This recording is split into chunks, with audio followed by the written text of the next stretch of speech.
All right, welcome to the weekend that isn't. Ever buy a dream home only to realize you just hired yourself as the unpaid groundskeeper?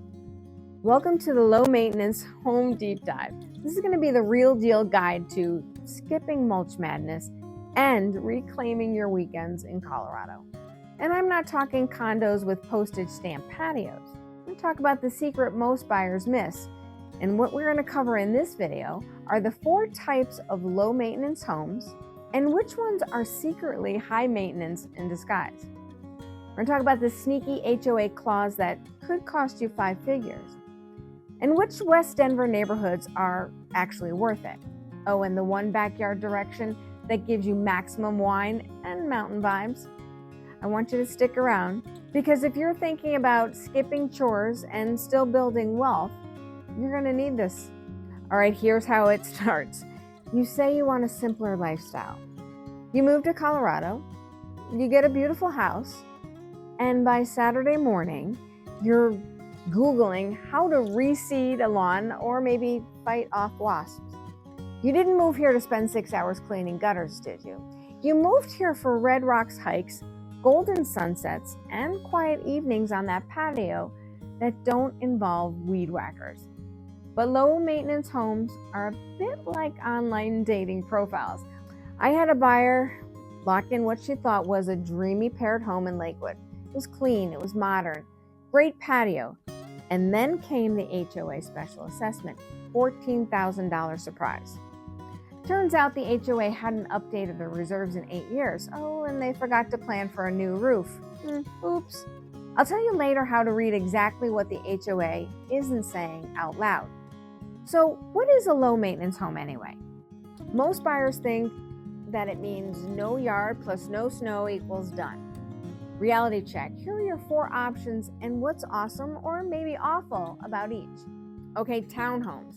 Exterior's covered, sometimes includes roof. You've got neighbors on both sides and sometimes above. So be sure to ask, is the roof shared or unit owned? If shared, what's the fund status? All right, patio homes. Single family feel, small private yard.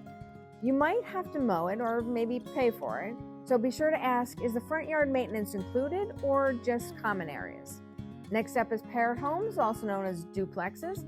Feels like detached, lower price points. That shared wall, it's more intimate than you may think. So be sure to ask, does the HOA cover everything exterior, paint, siding, and snow removal? How about those lock and leave new build homes? Walk away for 2 weeks and nothing dies. Most luxurious lifestyle, but watch out for insane monthly fees or maybe zero character. Ask, is the insurance wall to wall or studs in? And if you're still with me, because the real value of these homes isn't just in the HOA, it's in what it buys you back. All right, let's level up. Here are 4 questions most buyers don't even think to ask, but should. Number 1, can you get a mortgage if the HOA reserves are underfunded? Does low maintenance mean you can't change your landscaping even if you hate rock mulch? Is the HOA responsible for snow removal to the front door or just to the sidewalk? And what's the minimum percent funded an HOA needs to avoid dropping a surprise bill in your lap? All right, let's talk about where to buy.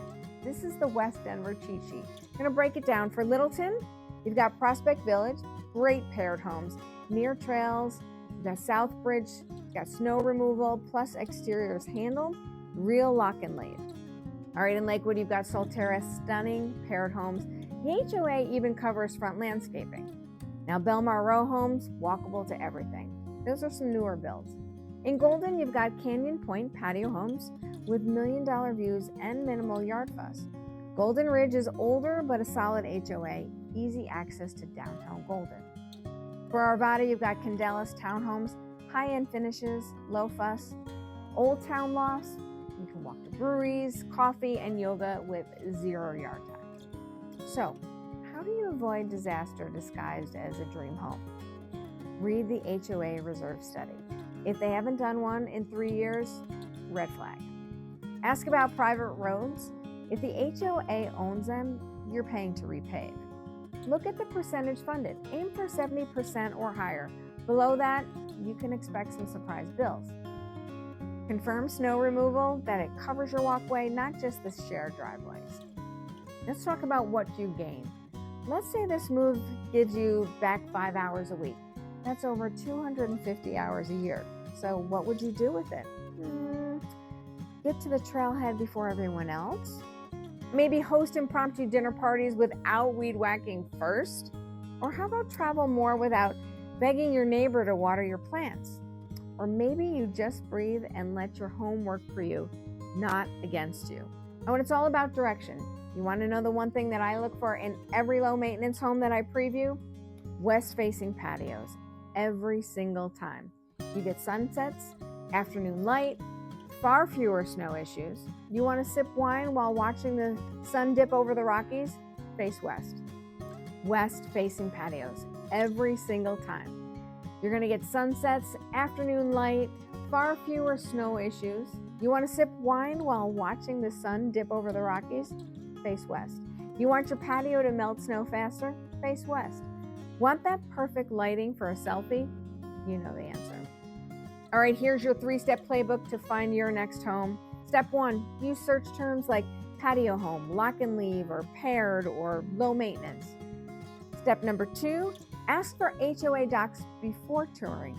You'll save time and some heartbreak.